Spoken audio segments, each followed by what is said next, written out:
Bismillah walhamdulillah assalatu wassalamu ala rasulillah. Hi everyone, how are you? This is Ilham. Welcome to my channel.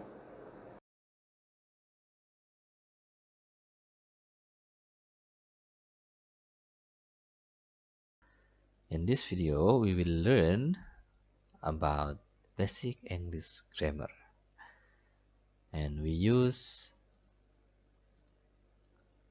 basic English grammar book by Betty Azar as the reference. Jadi di video kali ini kita akan belajar dasar-dasar grammar bahasa Inggris, dasar-dasar tata bahasa Inggris. Ya, kita menggunakan referensinya dari buku yang dikarang oleh Betty Azar. Ya. Pada video pertama ini kita akan belajar terlebih dahulu tentang using be, penggunaan be. Be ini adalah jenis dari verb ataupun kata kerja. Fungsinya banyak, bisa menjadi main verbnya, kata kerja utamanya, bisa juga untuk menyambungkan ataupun menghubungkan antara noun yang berposisi subjek dengan kata kerja yang lain, ataupun bisa menjadi modal. Tapi ada aturan yang harus dipenuhi ketika menggunakan be ini. Kita lihat. Yang pertama, jika nounnya singular pada posisi subjek, kita menggunakan to be is untuk menyertainya. Kita lihat contoh A, Canada is a country. Jadi Kanada itu termasuk kata tunggal, ya, singular noun, kata benda tunggal, singular noun. Kemudian diikuti, disertai oleh is, yang merupakan singular verb juga. Nah, kemudian country juga kata benda tunggal ataupun singular juga. Nah, di sini kita lihat ada lagi contoh lain, Mexico is a country. Jadi ketika menggunakan sebuah kata benda tunggal, biasanya di depan kata benda tersebut diawali oleh huruf A ataupun kita sebut dengan E. Muncul di depan kata benda tunggal, singular noun, ya. Dan ini disebut dengan artikel. Jadi artikel itu salah satu jenis kata dalam bahasa Inggris, ya. Nah, pada contoh C kita lihat suatu contoh yang lain. A cat is an animal. Di depan cat ada e menunjukkan singular, dan animal menggunakan an di depannya. Nah, jadi ada perbedaan penggunaan. Walau keduanya sama-sama artikel, tapi e digunakan untuk kata-kata yang huruf depannya menggunakan konsonan, sementara an digunakan di depan kata-kata yang berawalan vowel ataupun vokal. Kita lanjut materi berikutnya. Yang kedua, di sini kita lihat, ya, kita belajar tentang penggunaan to be untuk yang plural, ya. Kita lihat contohnya. Cats are animals. Jika tadi contoh sebelumnya a cat is an animal, nah di contoh yang ini tidak ada e di depan cat dan di belakang cat itu ada s. Nah, ini menunjukkan cat di sini adalah kata yang plural ataupun jamak. Begitupun juga animals juga sama plural. Karena itu setelah cats diikuti oleh plural verb juga, yaitu are. Ya, jadi ciri sebuah kata merupakan kata yang jamak dalam bahasa Inggris biasanya adalah S. Tapi kita lihat di contoh C, ternyata ada beberapa kata yang tidak diakhiri dengan S saja. Ya, seperti a city, a country. Nah, bentuk pluralnya menjadi cities, countries, yaitu Y-nya dihilangkan dan ditambah dengan IS. Nah, kemudian kita lihat di contoh D dan E. Canada and China are countries. Kanada itu sebenarnya adalah sebuah nama negara ya, negara Kanada, dan China juga satu nama negara yaitu China. Keduanya sebenarnya adalah tunggal, tapi di antara kedua Kanada kemudian China itu ada kata sambung conjunction yaitu and. Nah, jika ada dua kata benda disambungkan dengan and, mereka menjadi satu kesatuan dan berubah menjadi plural, ya, menjadi jamak. Maka menggunakan to be are. Untuk penjelasan perubahan y dan akhir es itu nanti kita akan bahas di bab-bab berikutnya. Bila tadi kita belajar tentang noun, kita sekarang mencoba berkenalan dengan pronoun. Pronoun ini kata ganti ya. Ada I, you, she, he, it, we, you, they. Nah, kita lihat di sini di dalam tabel ini keduanya dipisah menjadi yang singular dan plural ya. Jadi pronoun juga ada yang single dan plural. I, you, she, he, it itu termasuk yang singular, dan we, you, they termasuk yang plural.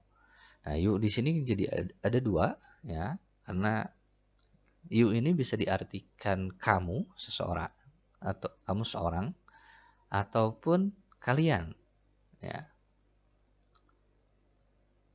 Dan keduanya tetap menggunakan are untuk menjadi to be. Nah, jadi kalau kata benda yang singular dia menggunakan is to be-nya. Tapi kalau di pronoun ini memiliki ada beberapa pronoun yang mempunyai to be pasangannya sendiri-sendiri. Seperti I pasangannya am. Contohnya I am a student. You walaupun singular dia harus berpasangan dengan are. You are a student. She, he, it dia kembali lagi ke singular menggunakan is. We dan they menggunakan are karena mereka plural. Nah, jadi ini adalah pronoun subjektif, pronoun I, you, he, she, it, we, they. Dan bentuk to be-nya am, is, are. Sekali lagi, I dengan am, you dengan are, we dengan are, you are, they are, she, he, it menggunakan is. Nah, kapan kita menggunakan she? Nah, she ini digunakan untuk mengganti noun yang feminin ya. Sementara he digunakan untuk mengganti noun yang maskulin ya, seperti nama seorang laki-laki ya, kita menggunakan he, dan she itu untuk perempuan. Nah, kalau they ini tidak memandang gender ya, jadi asalkan lebih dari satu orang, mau perempuan dan laki-laki, mau maskulin atau feminin, mereka yang kita diartikan dengan mereka dan kita menggunakan they.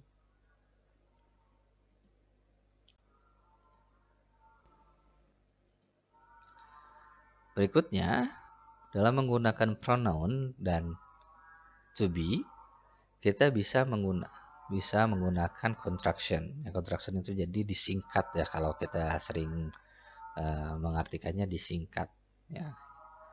Jadi sebenarnya singkatan ini dikarenakan para penuturnya menyebutkan kedua kata ini didorong secara bersamaan ya. Jadi misalnya I dengan am menjadi I'm. Contohnya I'm a student. Kemudian she, he, it ya, jadi she is menjadi she's, he is menjadi his, it is menjadi its. She's a student, he is a student, it's a city. Nah, kemudian you dan are menjadi you are a student, we are, we were, we are students, they are, they are students. Nah, itu ya. Dan memiliki ciri apostrof yang ditulis di atasnya ya. Jadi di antara I dan M itu ada apostrof, ada tanda petik ya. Satu.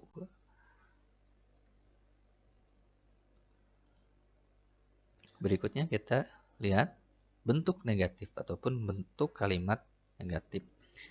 Jadi setelah subjek kemudian diiringi oleh to be, baru kita tempatkan not ya, untuk menyatakan pernyataan yang menyangkal kebenaran. Menyangkal ya, untuk sebuah penyangkalan. Misalnya di sini I'm not a teacher. Dan kita bisa singkat lagi jadi I'm not a teacher. Untuk you ya, kalau kita tadi lihat kita bisa menyingkatnya dengan you're not ataupun jadi you aren't. She is not menjadi she's not atau she isn't. He is not bisa menjadi he is not atau he isn't. Dan seterusnya.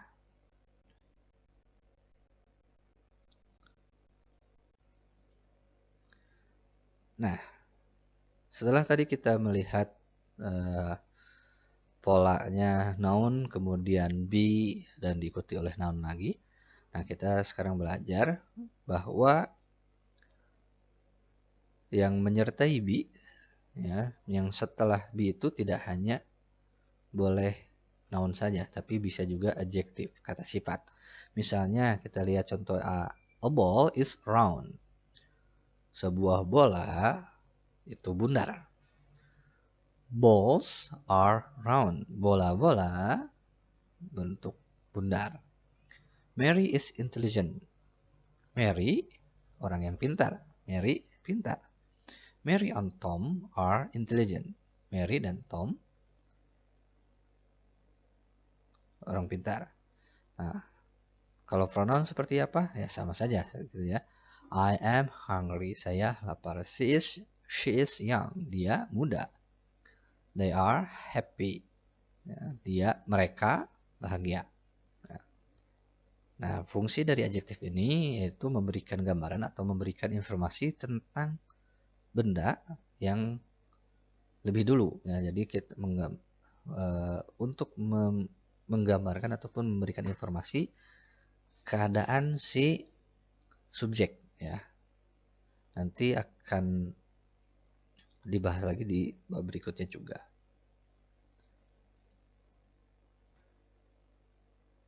Nah, selain oleh adjektif kata sifat, be juga bisa diikuti oleh keterangan tempat. Ya. Misalnya di sini Maria is here. Maria di sini. Bob is at the library. Bob di perpustakaan. Nah, jadi setelah be bisa juga keterangan tempat. Ya.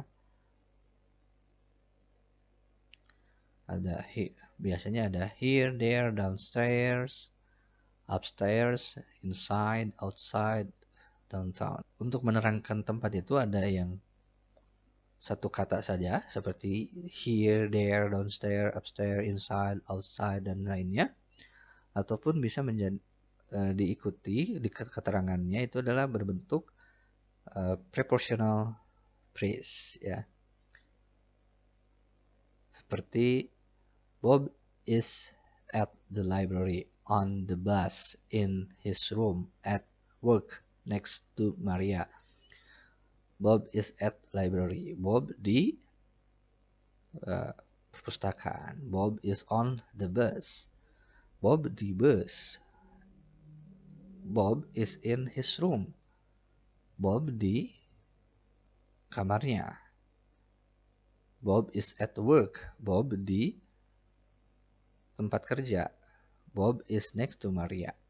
Bob dekat di samping Maria. Ya. Nah, jadi prepositional phrase ini lebih sering diartikan di, tapi nanti di slide berikutnya kita belajar cara menggunakannya. Ya, karena walaupun diartikan di dalam bahasa Indonesia, tapi ada sedikit perbedaan ketika menggunakannya. Nah, jadi jika kita menggunakan on, berarti bendanya itu, bolanya itu di atas benda lain, ya. Misalnya on the table, maksudnya my pen on the table. Pulpen saya ada di atas meja dan benar-benar nempel dengan meja tersebut. Nah, misalnya the ball in the box. Bolanya ada di dalam kotak, ya. Kalau next to itu berdekatan, ya. Ball next to box. Jadi si bola di pinggirnya ataupun di pinggir atau yang berdekatan dengan kotaknya. Above, yaitu above itu di atas, seperti, tapi dia tidak nempel dengan benda yang di bawahnya. Under itu di bawah, ya. Kemudian behind itu di belakang. Dan beberapa kata yang umum juga digunakan ketika menerangkan tempat itu ada above, at, behind, between, from, in, next to, on, under, dan sebagainya. Nanti kita akan mencoba belajar lagi di bab yang lainnya.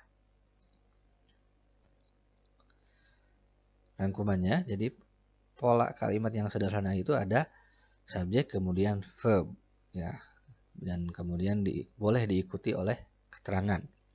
Bisa keterangannya itu bentuknya noun lagi, bisa kata sifat, bisa keterangan tempat, dan lainnya.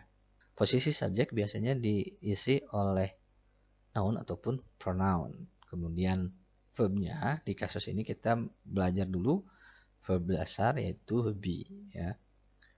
Kemudian ada 3 pola, ya. Subjek tambah be tambah noun, subjek tambah be tambah adjektif, subjek tambah be tambah a place. Ya, jadi be-nya harus mengikuti keadaan si subjek. Apabila si subjeknya singular, ya, kita menggunakan is jika itu noun. Tapi jika pronoun, kita harus perhatikan juga siapa subjeknya. Kalau I menggunakan am, kalau you menggunakan are, kalau she, he, it kita menggunakan is. Oke, sekian untuk pembahasan dari penggunaan to be ini. Mudah-mudahan bermanfaat. Silahkan tuliskan pertanyaan Anda jika ada yang bertanyakan ataupun saran. Tuliskan di kolom komentar. Saya Ilham, terima kasih. Assalamualaikum warahmatullahi wabarakatuh.